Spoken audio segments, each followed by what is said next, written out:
नमस्कार दोस्तों, आपका स्वागत है हमारे चैनल में जहां हम बात करते हैं सनातन धर्म के रहस्यों की। आज हम शुरू करने जा रहे हैं गरुड़ पुराण की अद्भुत यात्रा, एक ऐसा ग्रंथ जो जीवन, मृत्यु और मोक्ष तीनों के रहस्यों के बारे में बताता है। यह पुराण स्वयं भगवान विष्णु ने अपने वाहन गरुड़ जी को सुनाया था। जब गरुड़ जी ने पूछा, प्रभु, मृत्यु के बाद आत्मा का क्या होता है?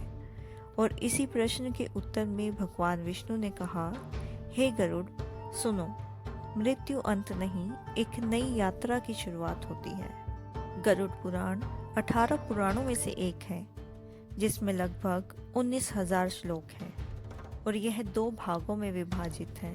पहला पूर्व खंड, जिसमें मृत्यु, यमलोक और आत्मा की यात्रा का वर्णन है।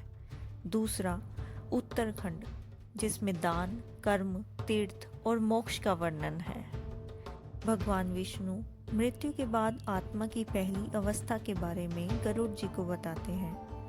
वह कहते हैं, हे गरुड़, जब किसी जीव का प्राण शरीर से निकल जाता है, उस समय एक अत्यंत सूक्ष्म परिवर्तन होता है।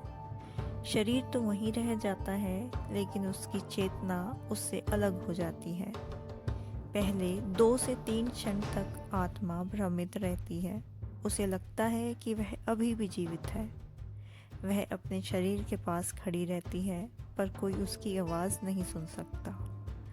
वह अपने परिजनों को रोता हुआ देखती है, अपने घर के कोने में जाती है, अपने ही शरीर को जलते या दफन होते हुए देखती है, पर वह केवल अब एक दर्शक बन चुकी होती है।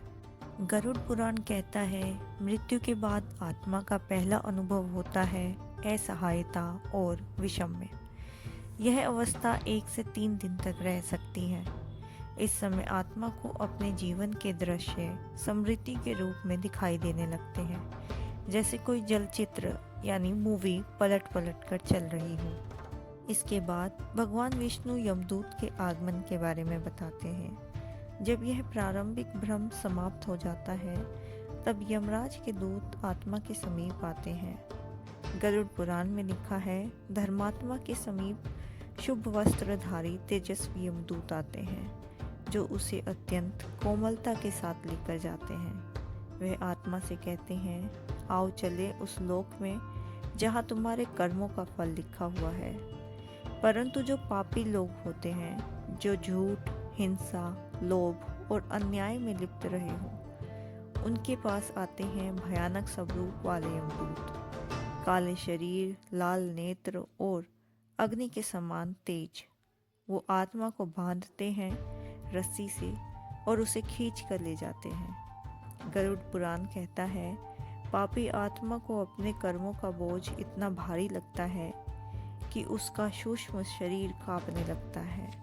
इसके बाद भगवान विष्णु मृत्यु के 13 दिन का रहस्य बताते हैं। भगवान विष्णु गरुड़ से कहते हैं, हे गरुड़, मृत्यु के बाद आत्मा तुरंत यमलोक नहीं पहुंचती। वह 13 दिनों तक पृथ्वी लोक के चारों ओर रहती है।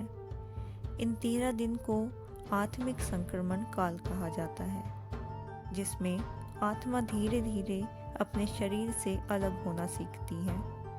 पहले दिन आत्मा को पता चलता है कि वह अब जीवित नहीं। दूसरे दिन उसे अपने कर्मों की स्मृति होने लगती है। तीसरे से 7वें दिन तक वह अपने घर, परिजनों और वस्तुओं के पास भटकती रहती है। 8वें दिन से यमदूत उसे धीरे धीरे पृथ्वी से दूर ले जाने लगते हैं। 13वें दिन आत्मा पूर्ण रूप से इस लोक से विदा ले लेती है। इसी कारण हमारे धर्म में 13वीं श्राद्ध वह पिंडदान की प्रथा है, क्योंकि जब परिवार श्रद्धा से भोजन, जल और तर्पण करता है, तो आत्मा को उस ऊर्जा का लाभ मिलता है। भगवान विष्णु कहते हैं, हे गरुड़, श्रद्धा से किया गया पिंडदान आत्मा को प्रकाश का मार्ग दिखाता है। इसके बाद आत्मा का मार्ग, यम मार्ग की यात्रा। 13वें दिन के बाद आत्मा की असली यात्रा शुरू होती है। इसे यम यात्रा कहते हैं। गरुड़ पुराण में विस्तार से लिखा हुआ है कि आत्मा को यमलोक तक पहुंचने में 17 दिन लगते हैं और इस दौरान उसे 16 नदियां और 88 स्थान पार करने होते हैं। हर स्थान पर उसे अपने किए गए कर्मों के अनुसार अनुभव मिलते हैं। यदि किसी ने जीवन में भूखे को अन्न नहीं दिया तो वहाँ उसे भूख की पीड़ा मिलती है, यानी किसी ने हिंसा की है तो वहाँ वह वेदना उसे भोगनी पड़ती है। हर नदी आत्मा को शुद्ध करती है। जैसे जैसे आत्मा आगे बढ़ती है उसका कर्म साफ हो जाता है। गरुड़ पुराण कहता है, जिसने जीवन में सत्य, दया और दान का पालन किया हो वह इस मार्ग को प्रकाश के पुल से पार करता है, पर पापी आत्मा के लिए यह मार्ग बहुत ही कष्टदायक होता है, कांटे, अंधकार और जलती हुई अग्नि से भरा हुआ। इसके बाद यमराज का दरबार आता है। जब आत्मा यह कठिन मार्ग पार कर लेती है तब वह पहुंचती है यमराज के दरबार में। वहाँ एक विशाल सभा होती है।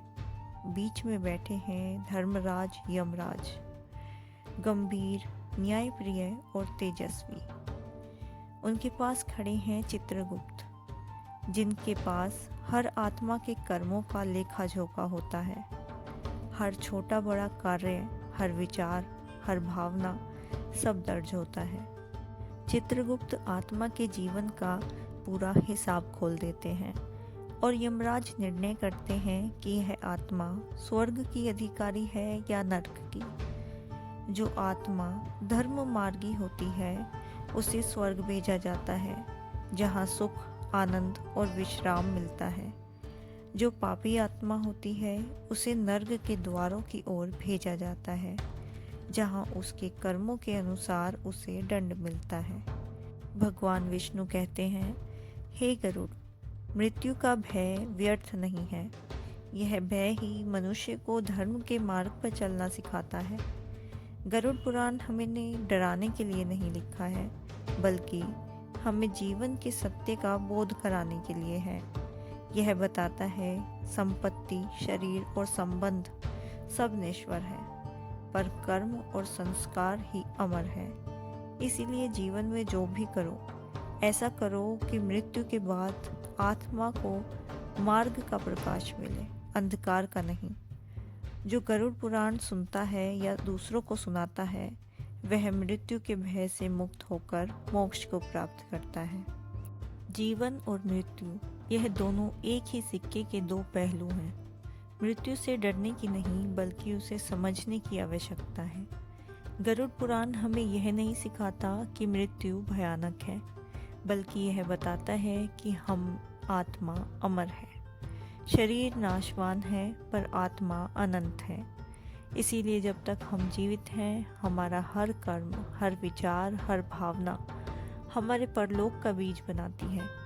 इसीलिए जीवन में सत्य बोलिए, दान कीजिए, करुणा रखिए और किसी का दिल ना दुखाइए, क्योंकि वही कर्म यमराज के दरबार में आपका सच्चा साथी होगा। भगवान विष्णु ने गरुड़ जी से कहा था, हे गरुड़, जो मनुष्य गरुड़ पुराण को श्रद्धा से सुनता है वह मृत्यु के भय से मुक्त हो जाता है और अंत में परम शांति को प्राप्त करता है। तो दोस्तों, गरुड़ पुराण हमें डर नहीं बल्कि आत्मज्ञान देता है, जो मृत्यु के पार के प्रकाश तक पहुंचता है। यदि आपको यह वीडियो अच्छा लगा हो तो इसे लाइक करें, शेयर करें और चैनल को सब्सक्राइब करना ना भूलें, ताकि हम अगला भाग गरुड़ पुराण, नर्क और स्वर्ग का रहस्य आपके लिए ला सकें।